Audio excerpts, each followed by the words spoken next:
Hey, good afternoon, everyone. Meteorologist Peyton Garrison here. Just wanted to pop into a quick update on where we stand with our forecast here in the Midlands. And of course, all eyes are on Tropical Storm Chantal. We just got in the 5 o'clock advisory from the National Hurricane Center. So, of course, wanted to bring you an update on what Chantal currently looks like, its intensity right now, and also a latest look at the current forecast track.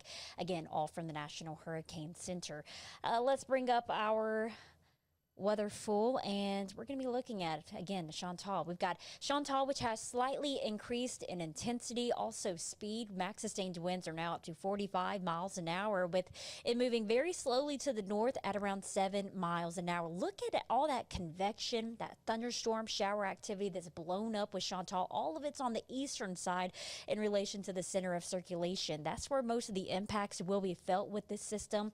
Fortunately, the majority of the Midlands will be on the western side. The western side is always the best side when it comes to tropical systems. Not always, but typically, that's where we have the drier air in place and where we're not expecting to see as much impactful weather, if you will, when it comes to Chantal, when it's going to be making landfall, which we now expect to make landfall overnight rather than more so, mid-morning for your Sunday. Could happen around 2 o'clock in the morning when a lot of us are asleep, probably somewhere just north of Charleston, somewhere in between actually Myrtle Beach and Charleston. It could gain a little more strength just prior to landfall, but not much. I mean, we're not going to have as much time for Chantal to strengthen when it's going to be over the warm waters of the Atlantic. It's not going to have that time frame to do so, but could have max sustained winds around 50 miles an hour, likely to move directly over the PD region before moving farther inland to the north. It's going to fall apart, weaken over time, and then could actually curve off to the north and east over North Carolina by late Sunday night, early Monday morning. That is when we'll quickly see improving weather conditions here in South Carolina. But again, as we look at the Midlands in relation to that cone of uncertainty, the majority of the area is on the western side. That is where we're going to have drier air in place, and where our impacts will be on the lower end side, just probably not completely zero across the region. We don't have any tropical storm alerts here in the Midlands, but all up and down the South Carolina coastline. Even for a portion of North Carolina, we do have tropical storm warnings and watches in effect. Could see tropical storm force winds in this area. Again, max sustained winds near 50 miles an hour. Gusts could be even higher than that with the center of circulation when it makes landfall, especially in between Charleston and Myrtle Beach. That is where somewhere within that vicinity we'll have the landfall of Chantal. We actually are seeing some of the most outermost rain bands with Chantal moving inland across parts of our area near the I-95 corridor and eastward. We have some areas of kind of locally heavy downpours, hit or miss in nature. Nothing that's very widespread by any means. And I'm noticing over time that as these track farther in our area and farther west, they're kind of falling apart, almost aren't able to make it past and beyond the I-95 corridor. But if you're going out towards Orangeburg, Clarendon counties, there's a possibility that maybe you see a little bit of rain or shower activity as the evening goes on. But the chance of rain for this evening and for today in general is on the low end side, as again Chantal remains just offshore of South Carolina. It is having an effect on our forecast for today. You may have noticed it being pretty breezy outside. Well, again, that is thanks to Chantal.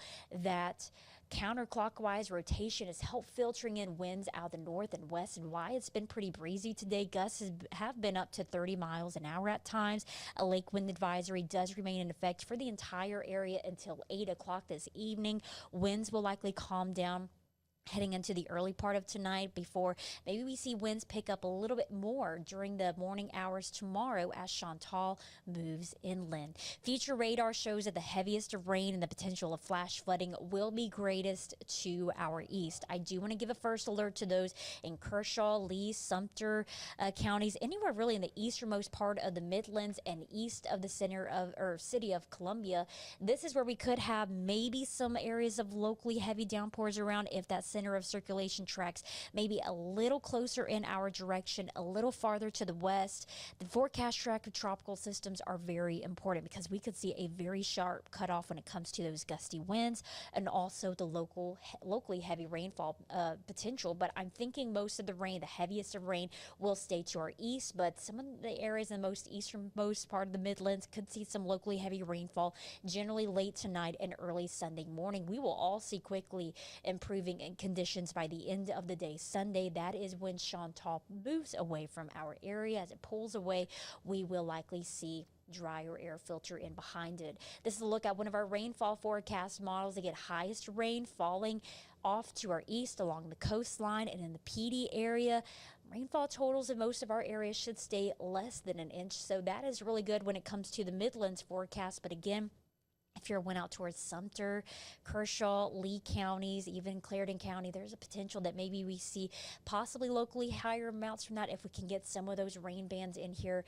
But I think that the closer that you are to center of circulation that stays to our east, we'll miss out on the bulk of the weather with Chantal. So we're kind of on the fringes with this system, but all in all, in a pretty good place in relation to where that center of circulation tracks. There could be some high winds at times for just a brief amount of time as Chantal moves inland. We're talking early Sunday morning as it moves inland. So again, we'll have a forecast time frame when it's making landfall around 2 o'clock in the morning.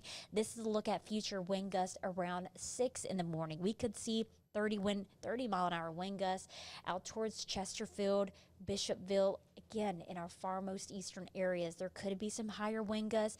As you look at the rest of the area, around 20 mile an hour winds look more likely through the morning, even in the afternoon as well. But we should all see quickly improving conditions by the end of the day tomorrow, going into the early part of the week ahead. That is when we see dry air and also hotter conditions in our forecast. But I do want you to be mindful of tomorrow's weather in general, that if you live in the easternmost part of the Midlands, again, I'm just naming out a few counties: Lee, Sumter, Clarendon counties, Kershaw County. This is where we have the better potential of seeing maybe direct impacts. I'm thinking the bulk of the weather with Chantal does stay out to our east areas near Myrtle Beach and out towards the PD area. That's where they're going to have the better potential of seeing a flash flood risk, also higher wind gusts. And as Chantal moves farther inland, it doesn't have that warm water to feed off of, so it's going to be falling apart over time, some of that energy spreading outwards. So we're still going to have a little bit of a breeze for most of the day Sunday, and then calmer winds by Sunday night going into Monday. Again, that's when we quickly dry out but heat up, and then we'll be looking at just an unsettled weather pattern after that. If you missed any of this, make sure you download a free First Alert weather app. We're going to continue to send up updates on Chantal, our forecast, and how Chantal will impact our First Alert forecast through the weekend and into early next week. Just a great way to stay on top of developing information. We are going to be back on air with another update on Chantal, our forecast, looking ahead to through the rest of our 10-day forecast, and also your top news stories of the day starting at 6 o'clock this evening.